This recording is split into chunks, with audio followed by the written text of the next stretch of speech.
7 smernica za zdrav način života. Detinjstvo i pubertet su veoma važni periodi našeg života kada je reč o razvoju našeg tela.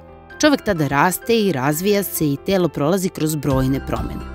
Zbog toga su pravilna ishrana i adekvatan unos hranljivih materija, nutritijenata, posebno važni.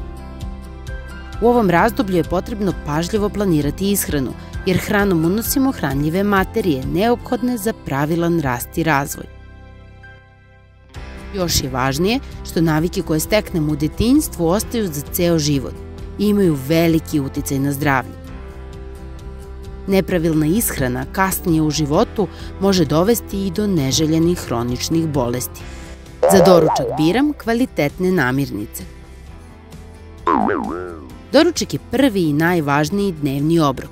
Nakon cele noći bez hrane, doručak je neophodan kako bi napunio tvoj rezervoar i obezbedio energiju za napore koji te očekuju u školi. Dobar izbor za doručak su žitarice sa voćem i delimično obranim mlekom, hleb od integralnih žitarica, čaj i voće, jogurt i musli. A za vikend možete jesti jaja, palačinke ili sendviče. Prednost dajem žitaricama sa celim zrnom. Važno je jesti žitarice jer one sadrže ugljene hidrate koji ti daju energiju, ali i brojne vitamine, minerale, kao i dijetna vlakna. Uz to su i odličnog ukusa. Potrudi se da jedeš hleb, testeninu i druge proizvode od žitarica sa celim zrnom. Svaki dan jedem voće i povrće. Dnevno treba uneti bar 2 porcije voća i 3 porcije povrća.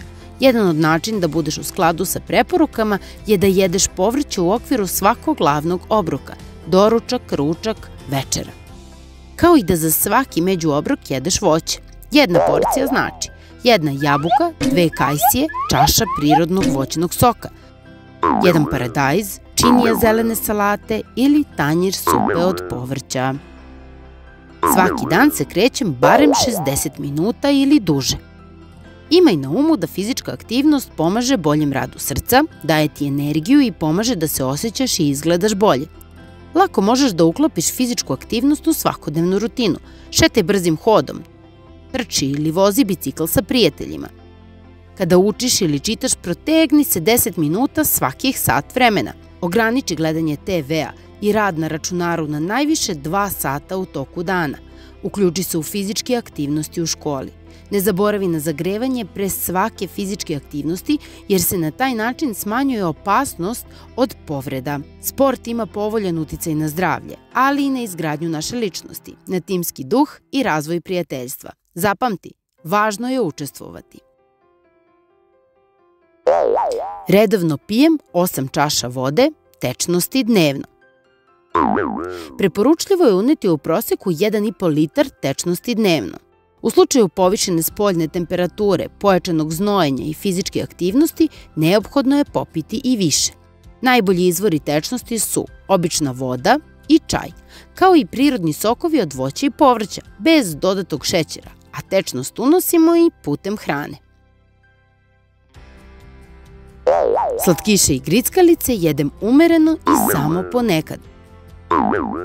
Nije potrebno potpuno se odreći brze hrane i slatkiša kako biste se pravilno hranili. Potrebno je pripaziti na količine i učestalost konzumiranja takvih namirnica. Tvoje zdravlje neće biti ugroženo ako se povremeno počastiš hamburgerom, čokoladom, voćnim kolačem ili sladoledom. Ako se ostatak vremena pridržavaš zdravih stavova. Dovoljno i dobro se naspavam za novi dan. Gotovo da 1/3 života provedemo spavajući. Odmor je veoma važan za naše zdravlje. Dobro raspoloženje, pravilan rast i razvoj. Deca od 6. do 12. godine života treba da spavaju 9 do 12 sati, a tinejdžeri od 13. do 18. godine 8 do 10 sati. Bilo da se naspavate tokom noći ili odremate popodne, računa se u preporučeno vreme spavanja. Jedino je važno da se dobro odmorite svakog dana. Svaka osoba je posebna na svoj način. Kada bismo svi izgledali isto, to ne bi nikome bilo zanimljivo. Poželjna telesna težina zavisi od više faktora, kao što su uzrast, pol, visina i genetska predispozicija. Upravo zbog toga nema potrebe upoređivati se sa drugima. Pravilna ishrana i redovna fizička aktivnost su glavni faktori za održavanje poželjne telesne težine. Uz zdrav način života će obezbediti dobar izgled, telesnu formu, a time i povećati samopouzdanje. Ukoliko većinu ovih smernica pratim, osjećam se dobro u sopstvenom telu.